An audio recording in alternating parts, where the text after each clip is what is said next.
Everyone was watching the wrong battlefield. There were no tanks, no sanctions announced on television, no emergency votes in Congress. And yet, one of America's most iconic industries is collapsing in real time. I've studied economic power for decades. I've watched governments weaponize trade, currencies, and institutions. But this moment is different because the most effective retaliation did not come from a state. It came from millions of ordinary people making one quiet decision at a time. A country that was supposed to submit didn't. A population that was expected to absorb humiliation chose resistance, not through force, not through law, but through choice. This is where modern power lives now. If you want to understand why threats no longer work the way politicians think they do and why the people who suffer are never the ones who start these conflicts, stay with me. Share this if you believe economic truth should be understood, not spun. Because to grasp the consequences, we have to confront how this crisis truly began. To understand what happened, we have to strip away the noise and look at the structure underneath. This wasn't a misunderstanding. It wasn't a diplomatic slip, and it certainly wasn't a joke taken too seriously. It was a worldview colliding with a system it does not understand. One side believed economic power still works the old way. Threaten hard enough, and the weaker party will bend. Insult them publicly, and they will negotiate privately. Apply pressure from the top, and obedience will follow from below. That logic shaped the decision to target Canada politically, rhetorically, symbolically. A trusted partner was treated like a subordinate. Sovereignty was mocked. Economic dependence was assumed. But modern economies are no longer controlled only by governments or trade ministries. They are governed by networks of trust, habits, identities, and consumer choice. And when those networks break, power doesn't flow the way leaders expect. What looked like strength at the top created vulnerability everywhere else. To see why, we need to step back into the context, the assumptions, and the long arc that made this outcome inevitable. To understand why this escalated so quickly, we have to revisit a long-standing illusion in economic history. For decades, the United States believed size alone guaranteed leverage. The largest market, the deepest capital pools, the dominant consumer base. The assumption was simple: if others depend on you more than you depend on them, you can dictate terms. That logic shaped post-war trade. It shaped globalization. And it shaped a generation of political thinking that confused dominance with stability. But over time, the structure changed. Supply chains stretched across borders. Brands embedded themselves in daily life. Trade stopped being a series of transactions and became a web of relationships. Trust mattered. Reputation mattered. Respect mattered. Canada wasn't just a trading partner. It was integrated economically, culturally, psychologically. American products weren't foreign. They were familiar, routine, automatic, and that's exactly why the rupture mattered so much. When threats replaced cooperation, something invisible but essential snapped. Not a contract, not a tariff line, a shared assumption. Once that breaks, the system doesn't correct gently, it reconfigures, and that shift set the stage for the first real crisis. The first rupture didn't come with an announcement. It arrived quietly and then all at once. What followed wasn't a policy response. It wasn't coordinated by ministers or enforced by law. It was something far more destabilizing for a modern economy: collective consumer refusal. Canadians didn't wait for permission. They didn't need instructions. They simply stopped buying. This wasn't random outrage. It was precise, strategic, focused on industries that symbolized American political power and had actively financed the worldview that produced the threat. Bourbon, wine, signature exports tied directly to Republican fundraising networks. And the impact was immediate. An industry that assumed loyalty, discovered fragility, sales collapsed, distribution contracts unraveled, inventory that was supposed to appreciate became a liability overnight. If this analysis helps you see how power actually moves in the modern economy, pause for a moment, share it.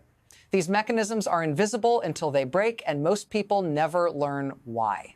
Because what happened next wasn't a temporary shock. It was the exposure of a deeper, hidden mechanism, one that explains why this damage won't simply reverse when politics shift. Here is the mechanism most leaders fail to see. Modern markets are not driven primarily by production. They are driven by habit. For years, American bourbon occupied a default position. In Canadian bars, restaurants, and homes, it wasn't chosen consciously. It was reached for automatically. That kind of market power is priceless and incredibly fragile. Once that habit breaks, price no longer saves you. Brand heritage no longer protects you. Even political reversals may not repair the damage. When consumers are pushed to experiment, they discover substitutes. Canadian whiskeys, Irish labels, alternatives that were always available, just never considered. And once preference shifts, it tends to stick. This is why the industry's explanations ring hollow. Claims of a whiskey glut, blaming generational drinking trends. These are narratives designed to avoid admitting the truth. Demand collapsed because trust collapsed. The real damage isn't cyclical, it's structural. A system built on long-term aging, asset appreciation, and predictable demand has lost its anchor market. And without that anchor, everything downstream begins to destabilize. Which is why the next phase wasn't slower decline, it was acceleration. Once the mechanism snapped, the numbers stopped making sense. Production was cut sharply, inventories piled up, facilities that had operated for generations went dark.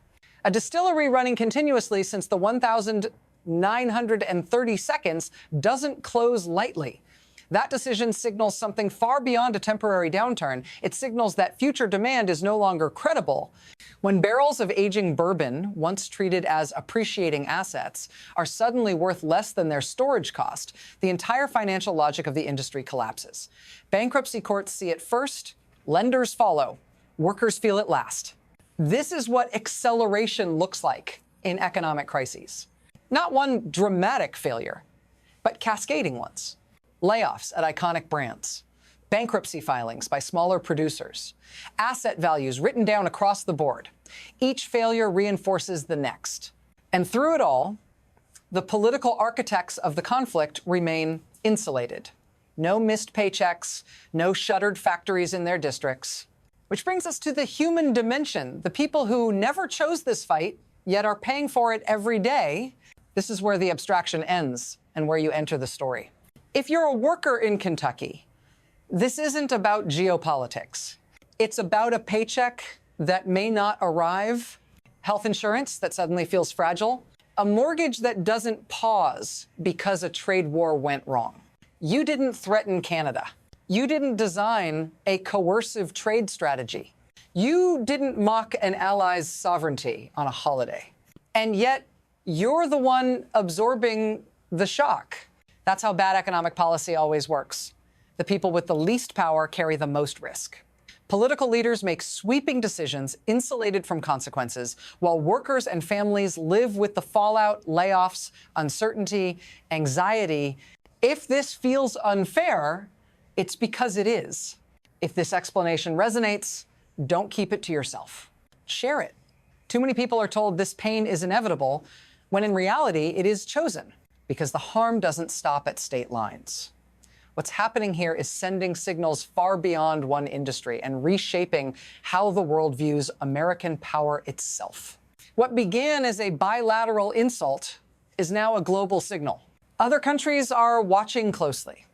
Not the speeches, the outcomes. They're observing what happens when the United States abandons restraint, when it treats partners as subordinates, when it assumes size alone guarantees obedience. And they're learning. The Canadian response revealed something many governments quietly suspected. American economic power is not absolute. It is conditional. It depends on trust, predictability, and the willingness of others to participate in systems the U.S. does not fully control. When that willingness erodes, alternatives emerge. New suppliers, new trade routes, new consumer loyalties, none announced with fanfare, all quietly permanent.